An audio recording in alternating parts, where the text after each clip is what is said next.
This work has never been easy, and it's not becoming any easier. My job title here at University of Warwick is Professor in Global Sustainable Development.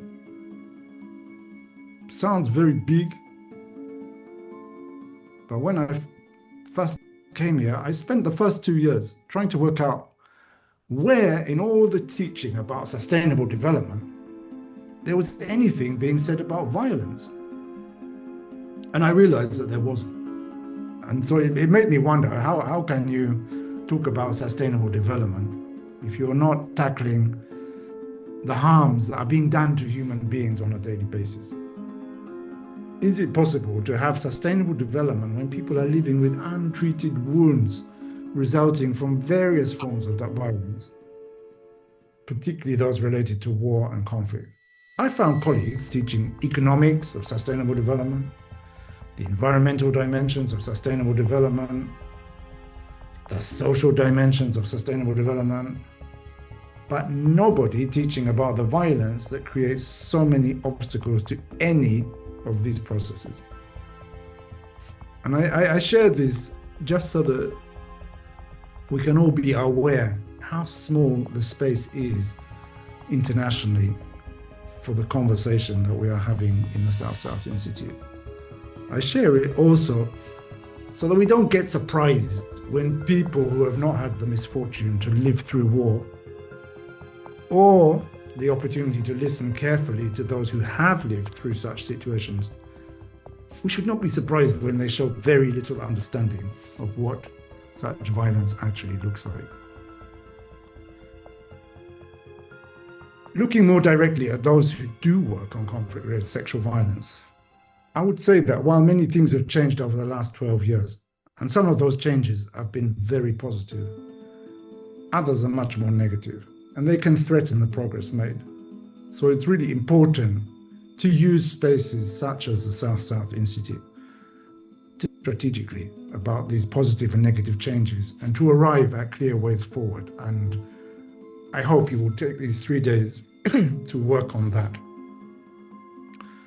It is possible to say that today, international recognition of conflict-related sexual violence, including that done to men and boys, is probably at the highest level it has ever been. Compared to 10 years ago, I can give you now a much longer list of organizations that do engage on the issue quite differently than they were doing 10 years ago. The International Criminal Court, the Institute for International Criminal Investigations, Médecins Sans Frontières, Doctors Without Borders, Belgium, Switzerland, Spain,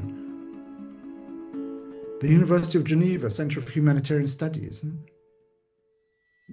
All Survivors Project, the Center for African Justice, Peace and Human Rights. These are all organizations that have made a clear effort to expand their understanding of sexual violence to include men and boys alongside women and girls. New survivor support groups. This is where we come to across continents. New survivor support groups have emerged working with Ukrainian survivors. There's a very interesting group of Ukrainian survivors that has emerged since the Russian invasion of Ukraine in 2022. They call themselves alumni. Those of you who know that word, you'll have an idea what it means. For those who are not familiar with it, alumni is a Latin word for students. And I think the way that the members of that group are using it is those who have been taught a lesson. So they're using it also with a very dark sense of humor. But a good, it's a strong name.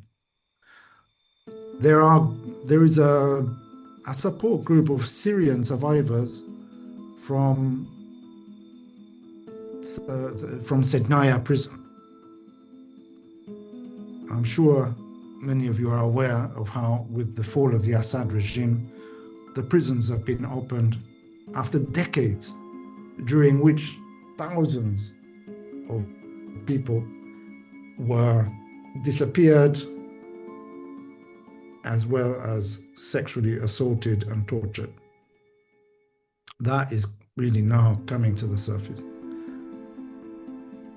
I can also say, on a positive note, more research is being done, not nearly enough, but much more. More young people are pursuing and completing further studies in related areas. Last year, there were 2 people where I was asked to examine their doctoral theses. One was looking at conflict-related sexual violence against men amongst Rohingya refugees in Bangladesh. The other was looking at how practitioners sought to provide support to male survivors in the Middle East. Even here at Warwick, I have undergraduate students who are conducting research on these issues. One of whom was fortunate to be able to interview some of you who are in the SSI today. That's all the good stuff. There's more, but those are some examples that illustrate the good stuff. They're all important steps forward. However, despite that recognition being higher than ever before, it remains impossible to show that this recognition has translated into wide-ranging projects and programs in support of survivors, particularly male survivors. The resistance of some parts of the aid industry to extend support to survivors to include men alongside women is something most of us in this room are very familiar with. But that now feels like a minor problem compared to what the aid sector is faced with today. The destruction of USAID by the current US administration is only the most visible part of a much wider trend to cut funding to international aid and to redirect that money to increased military spending. The British government, even the Netherlands government that is funding this institute, are amongst many other countries doing the same. When aid money becomes ever tighter, the most likely tendency is to focus what little there is on the most basic aids: food, water, shelter.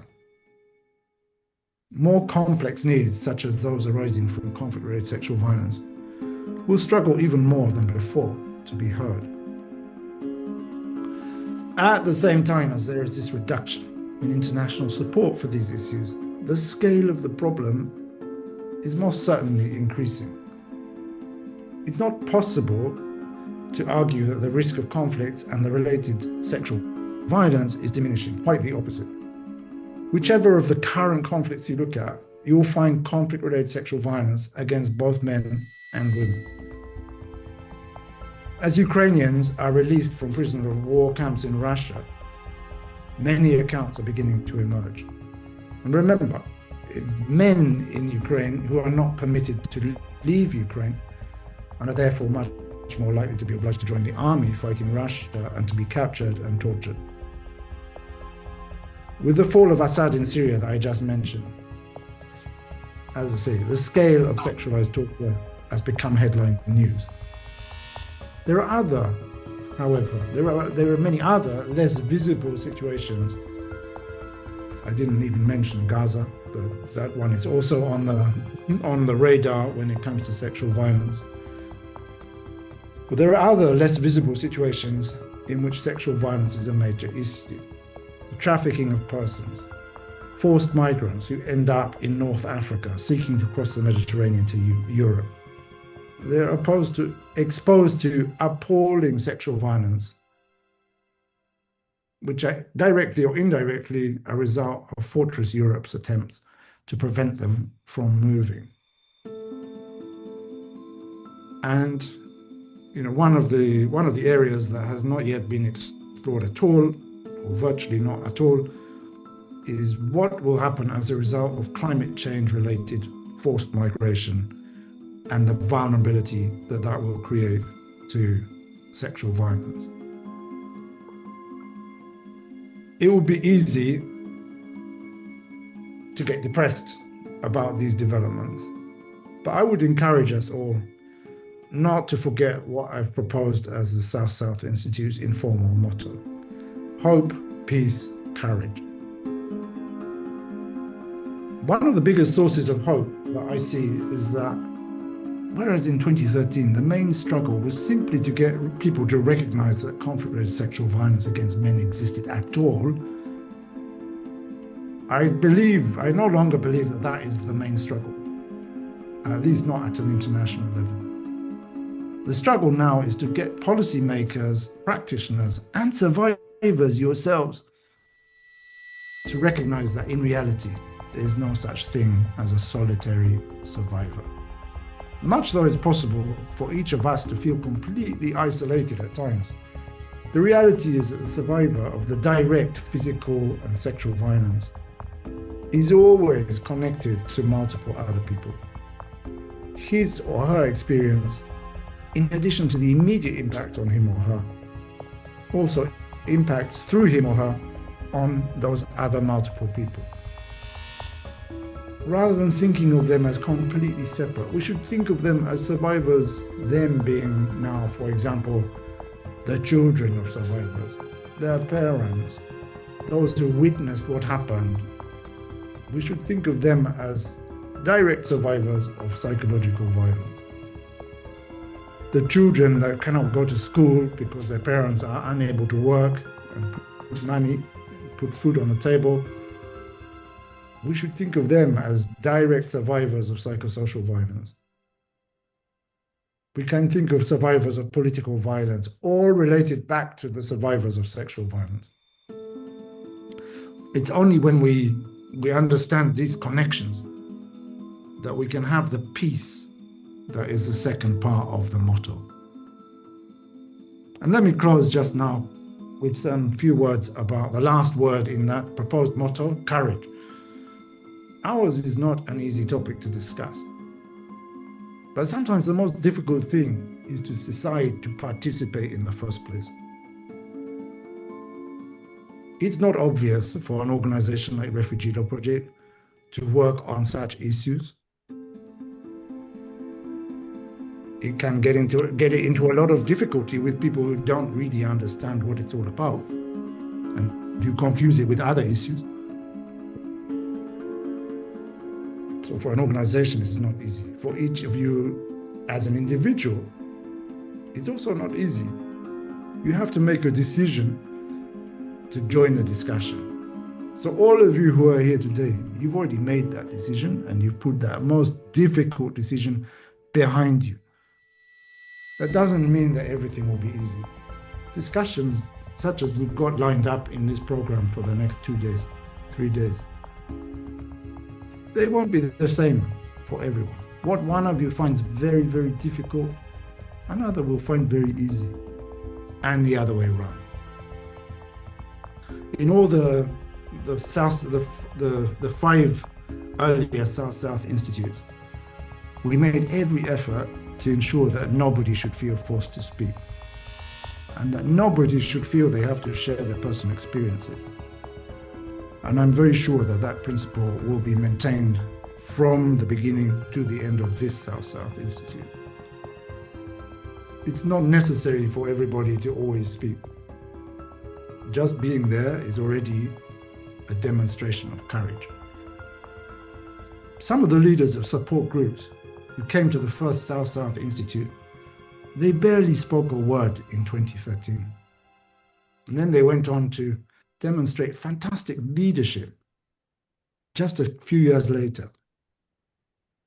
Those steps from being silent to being able to speak to being able to lead, they're not automatic, but whichever steps you're able to take, they are all demonstrations of courage.